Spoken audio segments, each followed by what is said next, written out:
निर्गमन 27। फिर वेदी को बाबुल की लकड़ी की 5 हाथ लंबी और 5 हाथ चौड़ी बनवाना। वेदी चौकोरी हो और उसकी ऊंचाई 3 हाथ की हो और उसके चारों कोनों पर 4 सींग बनवाना और वे उस समेत एक ही टुकड़े के हो और उसे पीतल से मढ़वाना और उसी की रख उठने के पात्र और फावड़ों और कटोरे और कड़े और गीढ़ियाँ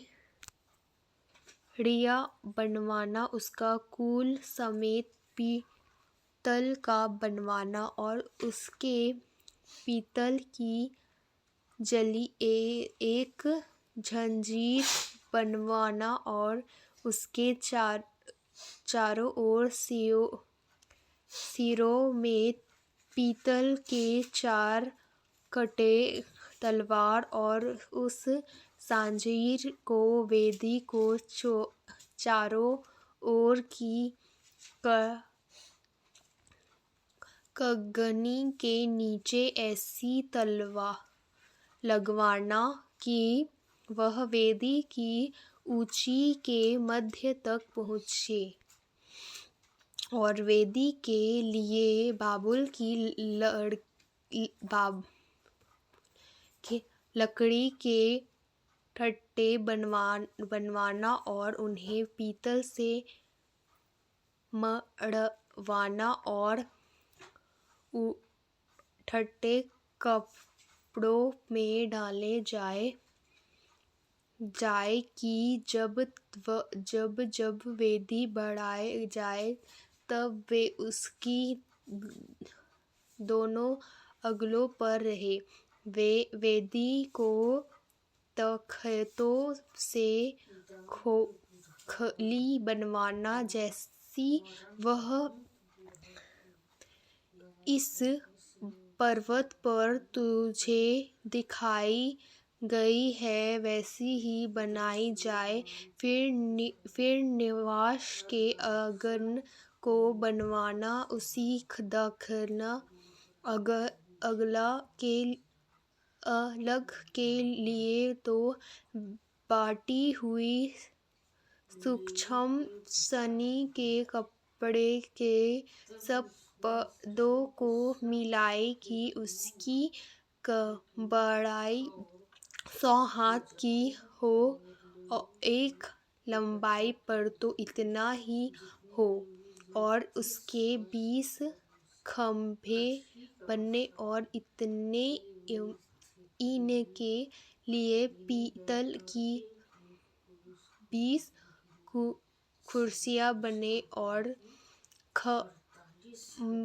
खंभों के खूंटे और उनकी पट्टियाँ चांदी की हो और उसी भीतर आँगन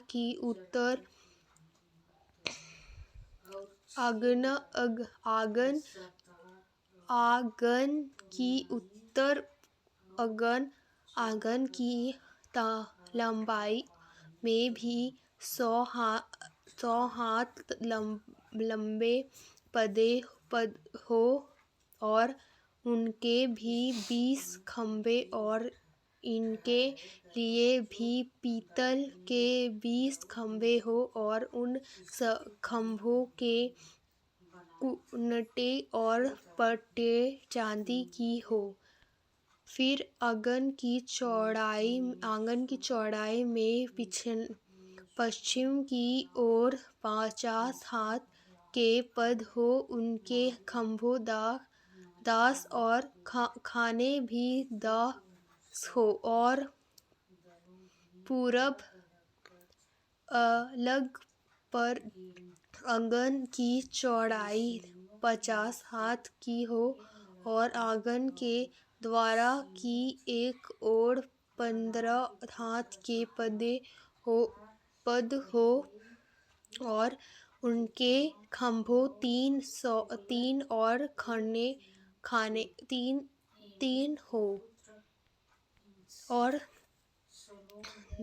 दूसरी ओर भी 15 हाथ के पद हो, उनके भी खंभे 3 और खाने 3 हो।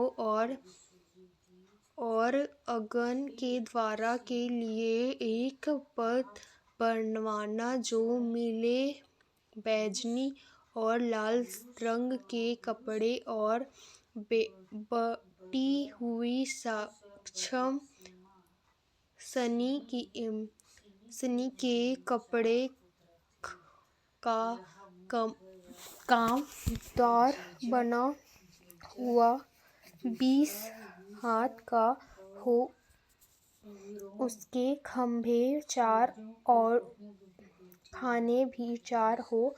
आंगन की चारों ओर से सब खंभे चांदी की पट्टियों से जुड़े हुए हो। उनके कोड़े चांदी के और खाने पीतल के हो। आंगन की लंबाई 100 हाथ और उसकी चौड़ाई 50 हाथ की और उसकी कनत की ऊंचाई 5 हाथ की हो। उसकी कनत बटी हुई सूक्ष्म सुनी के कपड़े की बचने और खंभों के खाने पीतल के हो। निवास के भांति के बर्तन और सब सामान और उसके सब खूंटे और आंगन के भी सब खूंटे पीतल ही के हो। फिर तू इस्राएलियों को आज्ञा देना कि मेरे पास दीवार के लिए कूट के निकाला हुआ जलपाई का निर्मल तेल ले आना, जिससे दीपक नित्य जलता रहे। मिलाप के तंबू में